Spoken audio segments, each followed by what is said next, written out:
We're gonna start up here on your camper. These are your two 20-pound propane tanks. They are connected to the camper with an auto change regulator. That means that you can have it set to pull from this tank first, and then when this one starts to get a little empty, that will turn, and then you can open up this tank, and then you can take this tank off and it'll continue to draw to this. You can tell that it is drawing LP from this tank because it will turn green and it will have a little white G, and then when this one gets empty, it will turn red with a white R on it. Up here, you've got your tongue jack, your automated tongue jack with a light on it. So if you're pulling or towing at night, you can kind of see what you're doing. It's daytime right now, so it's not that bright. You've got a 7-way connector here. It's gonna wrap around your electric tongue jack because there is not a holder on this one. So you'll just sit up there. You always wanna make sure that this is up and out of the way while you're loading and unloading your camper. You wanna make sure that this doesn't get in the way or the emergency brake cable gets in the way, or else you're gonna have a little bit of hiccups while unloading and loading. We've got your battery here underneath this battery box that goes up to here, which is where all your wires meet. These are all weather resistant wires, so you don't have to worry about rain getting on these. We washed them and they were hanging out, so you're good to go. This box is also weather resistant, so any sort of weather like the stuff we had yesterday, the hail, the rain, it's not going to matter with this battery box over the top of it. You've got your hitch setups here, which we'll do the rest of that when the vehicle gets here to put it on for you. You've got a 2-tank LP cover here, which will keep your propane tanks out of the weather. They have latches here that way when this is on, you can still get to your handles and your regulator while this is on the tank. We'll come over here to the first side compartment. This side compartment opens up and goes all the way through to the other side. Each side has a light on it with a switch that goes 3 directions. You've got a always on direction, an off direction, and a sensor direction. The sensor is up here and it will detect movement when this opens. It'll shut off after about a minute and a half of not being in use. You've got your porch sprayer that we keep up here in the front compartment. That'll connect to the porch sprayer port over there, which we'll get to in just a second. All 4 corners of your camper have a stabilizer jack on them. These you can use a 3/4 socket on to raise and lower. I recommend don't go anything tougher than that. Don't use an impact on them. Just use a regular drill and 3/4 inch socket. There is a manual crank handle on the other side of this compartment, over on the other side of the camper, that will raise and lower those up, along with a manual crank handle in case the automated motor in the tongue jack does not work. Here you've got your spray port, it's a quick connect spray port that is for that coiled spray hose that connects into here. That will allow you to run water outside. It's cold water only, it's not connected to the hot water. This is your city water connection. You'll hook up with a standard hose and a regulator, and that will allow you to run city water if the campsite or wherever you have your camper is allowed for city water. You don't have to run a water pump that way, and you will have always on-demand water when you need it, as long as you are hooked up to the city water connection. This is your black tank flush. You'll hook the same hose and the regulator up to that, and you'll run the water into that. In order to do that, this will clean out your black tank, but in order to do that, you're gonna want this valve all the way open. That's gonna open your black tank, and it's gonna let whatever's in there out. You never wanna run the black tank with a full black tank. You always want it to be empty when you go to run that, because when you run water through that black tank flush, it spins an aerator that kind of pressure washes the inside of your black tank valve to a degree. So you never want to run that while it's full. This gray valve here, that's your gray tank valve. This is going to be for your bathroom sink and your shower. This is what's going to let the shower and the shower water out and your bathroom sink out. The black tank is going to be for your toilet. That's going to be the nastiest one. You've got the valve has a cap on it that you'll push on and twist, and it will lock into place. And you want to take that off before you go to flush, or else you're not going to let anything out. We'll go down to this side. This is your auxiliary tank valve. This is going to be for your kitchen sink. This is where all your dirty kitchen sink water is going to come out at. It's got the same kind of valve. You're going to push that in to close it. You're going to pull it open to open it. You're going to want to make sure that it is all the way open and all the way closed before leaving or taking off or draining your gray tank valve. It's also got the same style cap. You push on and you twist, and they lock on. We've got another one of the stabilizer jacks here. Again, 3/4 inch socket will allow you to raise and lower those up. You've got your park cable outlet here in case the park or wherever you're staying has access to cable and satellite. You can hook up to that through the park, and that will allow you to run your cable and your satellite from the park to your camper. You've got your 50 amp 30-foot long shore cord here that is currently plugged in.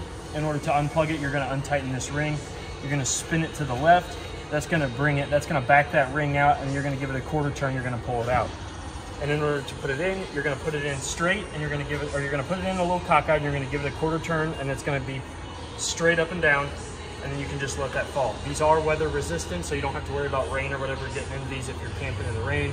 You can leave your vehicle plugged in. That's what this ring is for. It creates a seal that keeps the weather out. It is prepped for a backup camera, which you can purchase aftermarket if you want, or through the company. You can, that's the spot where it'll attach to. Again, we've got another stabilizer jack. Down here, beside that stabilizer jack are your hot water and your cold water, low water drain points. This is going to drain out your hot water heater. You always want them in the perpendicular degree alongside the pipe. If they're parallel with the pipe, that means that they are open. If you leave these open and you try to fill your hot water tank, you're going to be sitting there for a while. Speaking of hot water tanks, this is your hot water heater. It is both gas and electric. It will ignite on electric, and it can also ignite on gas. It's just your preferred, but not both, one or the other. This is your pressure release valve. You can undo this a little bit just to make sure there's any water in that. I've already emptied out the water from it. That is your anode rod there. You can pull this out, and that's gonna have a rod on it that will allow you to maintain your hot water heater. That's going to get eat up before all the hard water and stuff damages your tank. You've got an outside 110 outlet that is GFCI protected, which means that if it trips, it's not going to cause any harm to your camper. You just go and you reset the breaker, and then you should be good to go. It is underneath a weatherproof box along with the outside TV connection. This is for your antenna. If you want to run TV on the outside, you want to sit outside on a nice day under your awning, watch the game, watch whatever you want. You hook your coaxial cable up to that into the TV, and then you should, as long as your antenna button is on, you should have access to television. This is the port for your furnace. When you have your furnace running, it's going to blow out of this here. This is your intake, this is your exhaust. This gets rather hot. So if you have young ones, if you have pets, or if you're just standing here, just be careful when your furnace is on and you're standing in front of this, because the air does get hot enough to curl the arm hair off your arms. I do recommend that you put a mud dauber screen on this. It's a $20 part compared to a $140 fix if we have to get in there and fish out the mud dauber nests that like to go up there and smell that propane. There's something about that smell that just drives them nuts, but they will get up in there. Worth their weight in gold right there. Here you've got your outside refrigerator. It is a 110 refrigerator. It means it's only going to work while the camper is plugged in. You've got your settings up here, 1 through 6. That's going to dictate how cold it is. The higher the number, the colder it's going to get in here. All these compartment doors have a key lock and a turn lock. Here's your freshwater tank connection. You're going to unscrew this, and then you're going to take your hose and your pressure regulator, and you're going to stick it in there, and you're going to turn the pressure on slowly, and then you're going to open it up all the way. There is a built-in air bleeder there, so that way you don't have to have a whole lot of back pressure. I wouldn't recommend using just the regular hose. I'd recommend buying a pressure regulator for this, because you're going to get a lot of backflow if you don't have a regulator on there. Up under here, this is your fresh tank release valve. This white valve here, if you've got any water left in your fresh tank before you leave the campsite, you can open this up and it's going to bleed out. There's some left in there from when I ran the sink earlier, just so I can show you what it looks like. The fuller your tank, the faster that flow is going to be. It's about an 1.5 inch long pipe, or an 1.5 inch long wide pipe that's going to open up, and it's going to let all of that fresh tank water out. All of your tires have been torqued to spec, which is 100, and they've all got 65 pounds of pressure in them, so they're going to be good to go, along with the spare tire on the back underneath the Parkland RV wheel cover.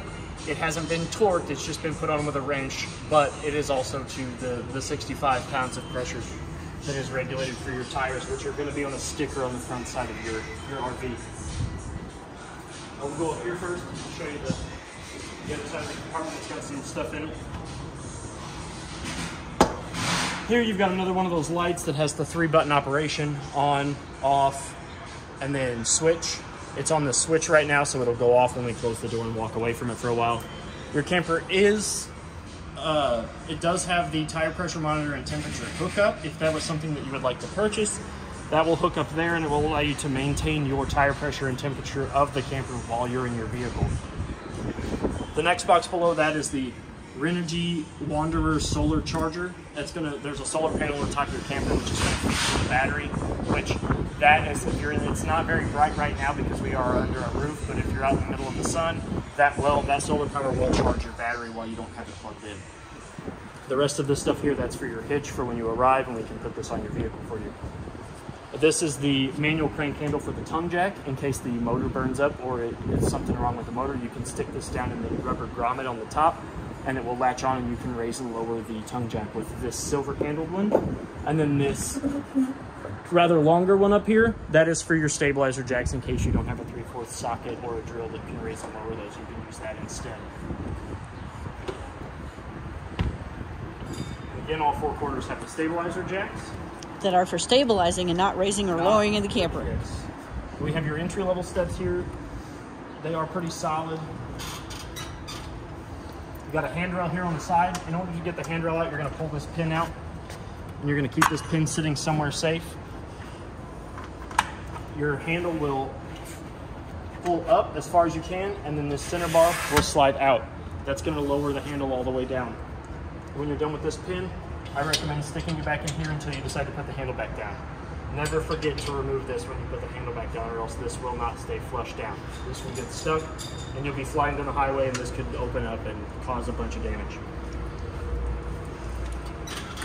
So we'll move on to the inside of the camper. When we walk on inside, you've got your fire extinguisher there by the door in case of emergencies. You got 2 nice armchairs that sit here that will strap in when you're going. They strap in with a clip, and that can be pulled tight in case you want to make sure that these are secure. Behind that, the window is one of the fire escape windows that will push out. There are red tabs that you can open up and push out. It's got a pull down shade cover that will stay where you pull it. You can have it halfway up like you saw. You can have it all the way up to cover the big bay window. If you want some privacy, or you can have it all the way up. On this side, we have your monitor panel here. I've left you a note showing you which tanks are which. That's right there. Your battery button is going to show you what level of your battery is. That's going to go off of the 11.2, the 11.7, or the 12.3. That's going to show you that one. All the rest of this stuff, all of the fresh tank, is going to show you what level your fresh tank's at in increments of 1/3, 2/3 full, and empty. The little round light shows that it is empty, and then it'll show full if the fresh tank is full. Black 1 is going to be your black tank. That's going to be for your toilet. GRY, or gray, that's going to be for your gray tank 1. That's going to be for your bathroom sink and your bathroom shower. And then auxiliary is going to be for your kitchen sink. Black tank 2 is not used, so it should always show empty. Here is your slide control. This is what's gonna bring in the slide that's got your sitting area in. This button all the way to the corner here that says awning is gonna be for the awning outside. That's gonna open and close your awning. The awnings do have pinch points on the side. You will see those by bolts. You can pull those bolts down, and that will pivot your awning to the left or the right depending on what side, if you want the water to blow off on the back side or if you want the water to blow off on the front side. Before you put your awning back up, you're going to want to push those pinch points back up to a solid, firm direction. If you're not using the camper and you have the awning out, put the awning back in before you walk away from your camper. The recommendation is if you are not actively using the awning, you want it in. It is one of the most expensive parts on a camper.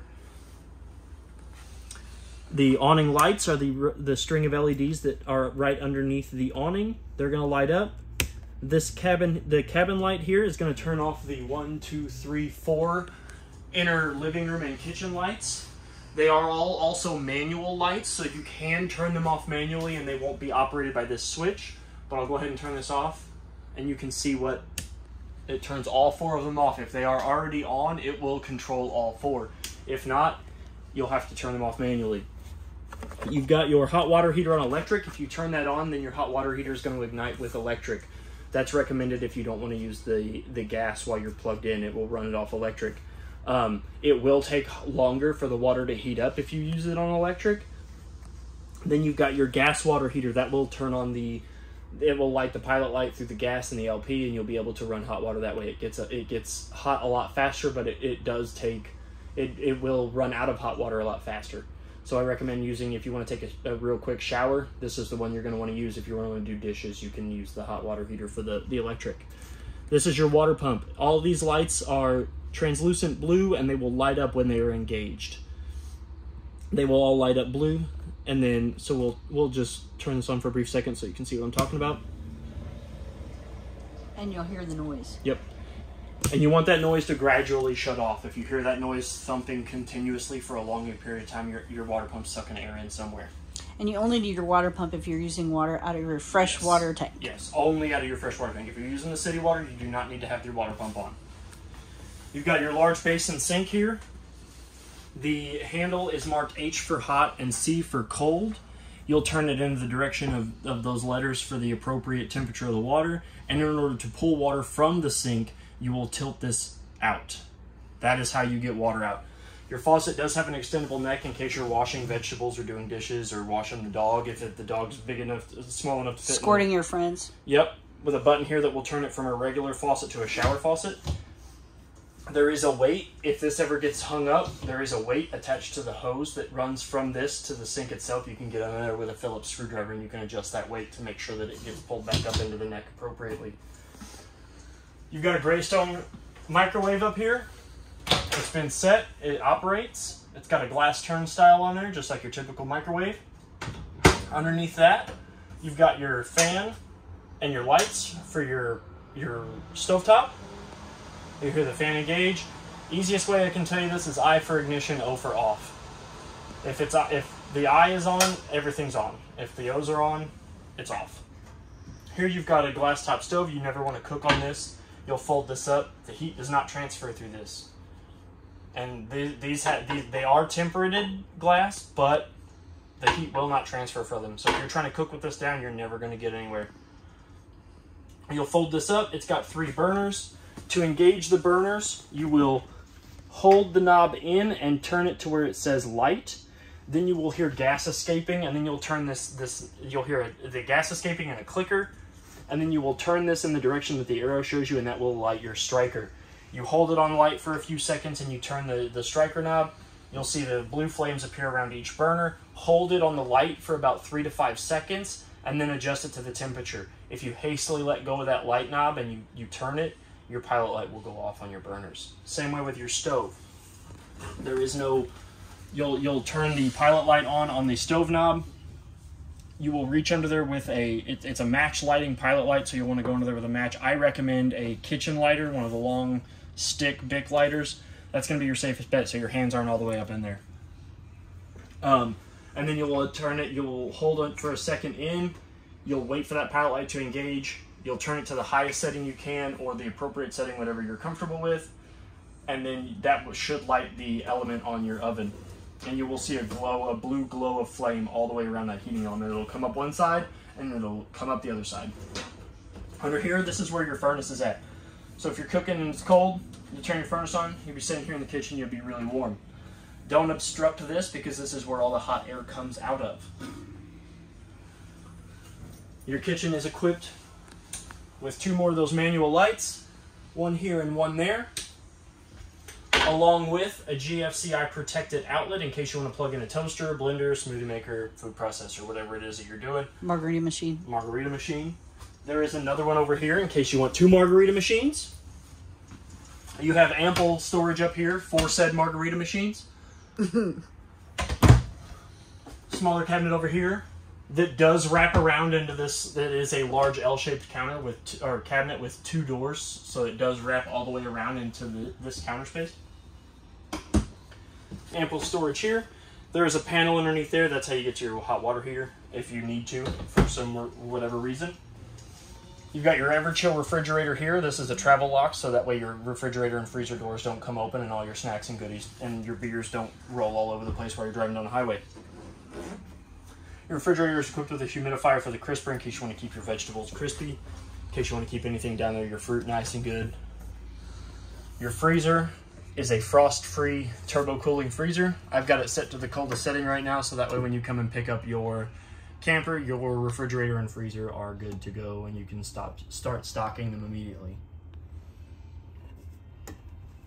Down below your refrigerator, you have your circuit breaker.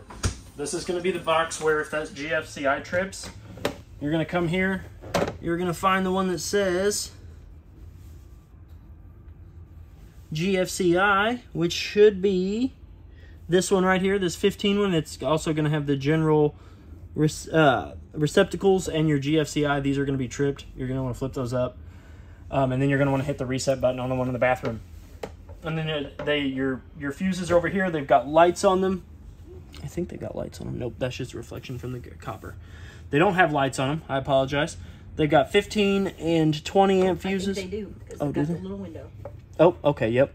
I just can't see them because it's daylight out here. But you've got your fuses here. If any of those blow, you can just pull them out and replace them.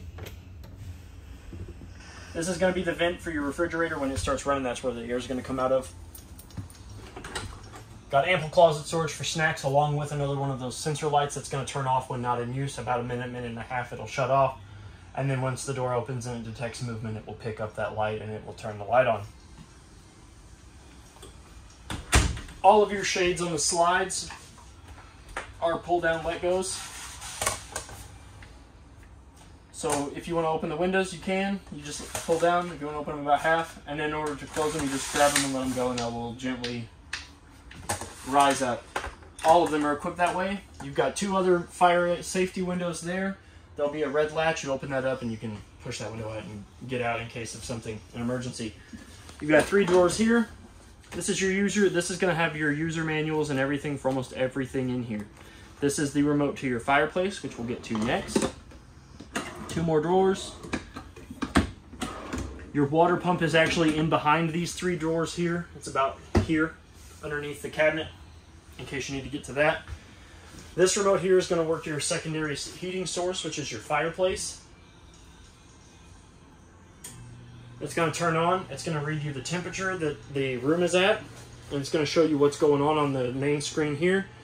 This is the CF button. That's going to turn it from Celsius to Fahrenheit if you decide that you want to use Celsius, if you're one of those kind of people. This is going to dictate the color of the flames. I'm too tall for this. Yeah, there we go. It's going to turn your flames colors and off and on. This one is going to set a timer. This button here, you can set a timer for this thing to kick off and on. You can set a timer for 5 minutes, 10 minutes, 15 minutes, and it will kick on and off. And then this is going to raise and lower your temperatures for that secondary heating source. That is an electric heating source. There's nothing gas about it. So for whatever reason your propane tank's empty out and you don't realize it, you can turn that on and you'll still get heat in the camper. We'll go ahead and turn that back off. I'm too tall for this. This is your aftermarket TV that you purchased. I will be putting it on along with the bracket. It's going to go right here. This is a LCD mounting bracket location. This wall is a solid wall that's going to allow me to put the TV mount up here. And it's going to allow me to mount the TV to this wall. While we're here, you do have a 110 outlet here for plugging in your multimedia devices, such as your DVD players, your television, your video game systems, whatever it is that you want to do on this nice TV that you have purchased. This is going to be where your antenna hooks up at. There's a booster here. When that light is on and your coax cable is hooked up to this and your TV, you're going to get your antenna channels. You're not going to get cable and satellite. When it's off, you're not going to get antenna, but you are going to get cable and satellite. It's one or the other, not both. The stereo that you have in your camper is this Bluetooth speaker here that it is mounted on some L brackets with some Velcro, so you can kind of pop this off and take this with you if you want while you're, side by side, four-wheeling, whatever. It does charge with a USB cord, USB micro. It does charge, and it will charge in any of the USB outlets in this camper. The charging cord for it is in the user's manual bag. and you can just turn it on, and you can just pair to it, and your phone should just pair to it by hitting enter on the pair command. You do have storage for DVDs, CDs, video games, whatever it is, again, that you're going to be using on your TV. Your table does fold down into a bed. These will come out. You can undo these. This will lay flat up against the bumpers, and you should be able to turn this into a bed. This will come off, and you can actually flip it this way, so you can have L-shaped seating too with those brackets there. It fits right in those. You do have a Coleman Mach air conditioner that has been tested. It does blow cold air out. These will make sure that you're getting cold air here in the living quarters. When you close these, it will push whatever air is coming through these to all of the vents throughout the camper. This is the only air conditioning unit in the camper. You can pop these out if you ever need to clean the filters. You do that by just gently putting a little pressure on these plates. They will pop out. The filters can then pull out. You can hand wash the filters, and you can air dry the filters, or if you have a blow dryer, you can use that too. Just don't get too close to it. Each one of the louvers that the air comes out of does rotate, so in case you're sitting here in the armchairs, you want the air to blow on you, you can rotate those that way. Here's your bathroom. It's got a vent above the shower that opens at the turn of a knob. That will open up, and that will open the vent up in case your bathroom's steamy, in case, you know, you had some barbecue that just didn't sit well. You can open that up and it'll air out.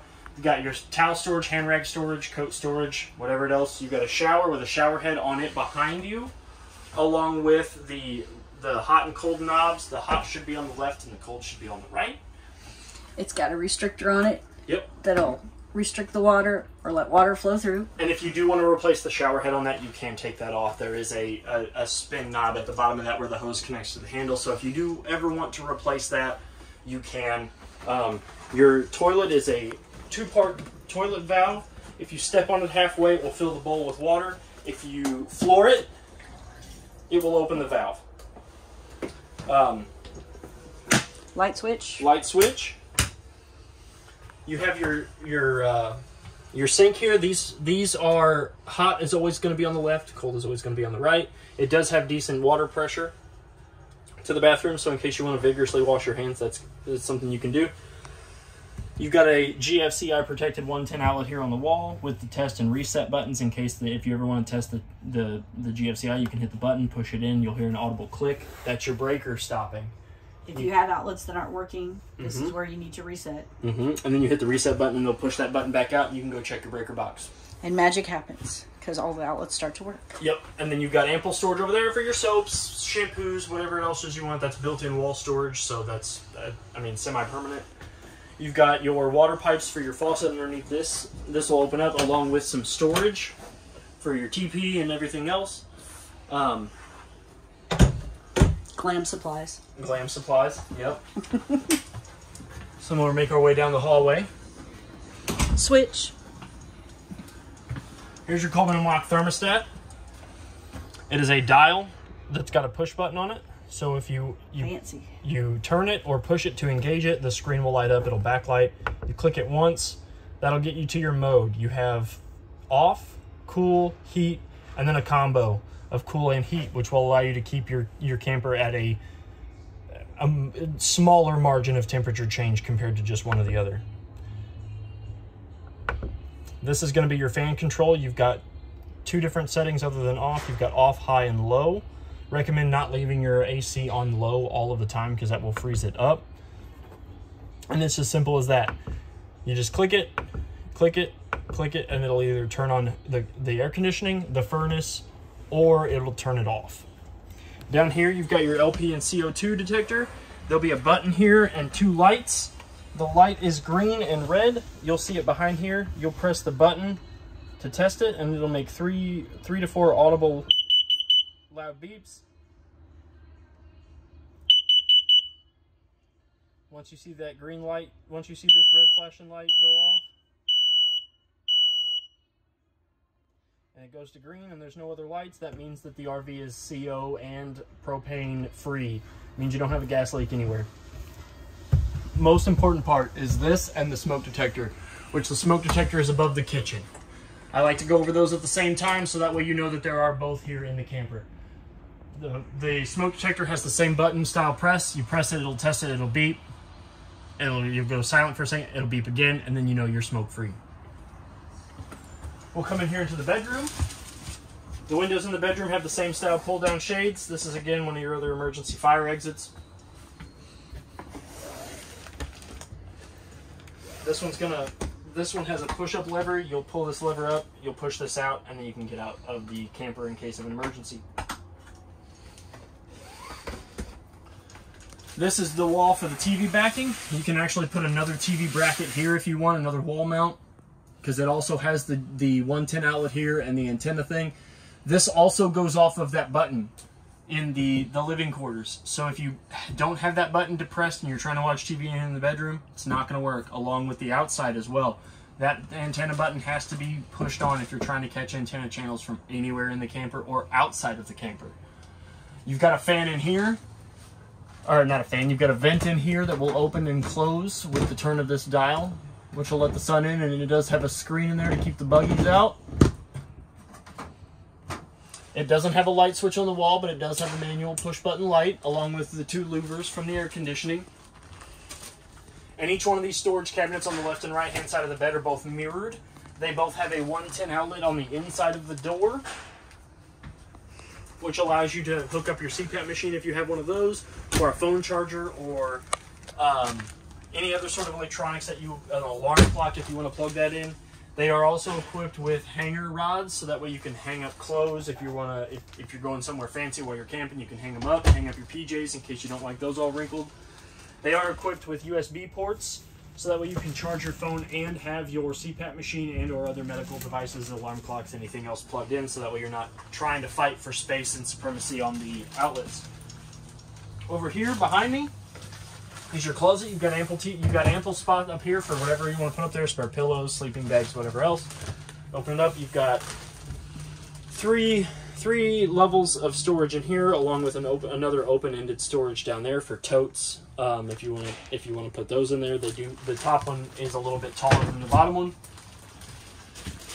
Underneath your mattress, underneath the board, on these hinges, you don't have to worry about picking it up. You do have sliding storage under there that is able to be got to from the sides of the camper as well, which is also designed for totes. The thing about these wood panels are, though, they are grooved. So the one I'm sliding with, the one I've got my hands on right now, it needs to go in last because there is a tongue and groove set, and they will lay flat, and then you can lay other blankets and stuff down, and this just sets down firmly, and your mattress lays flat again. Let's see, that should be, I do believe that is everything, if I'm not mistaken. The hallway light isn't controlled by a switch either, it is manual. So if you're trying to get in here through the night, just make sure that your light's up here. There's no wall switch. Other than that, if you have any other questions or concerns, feel free to reach out. I'll be more than happy to answer them for you. And happy camping. Enjoy your camper. Thank you.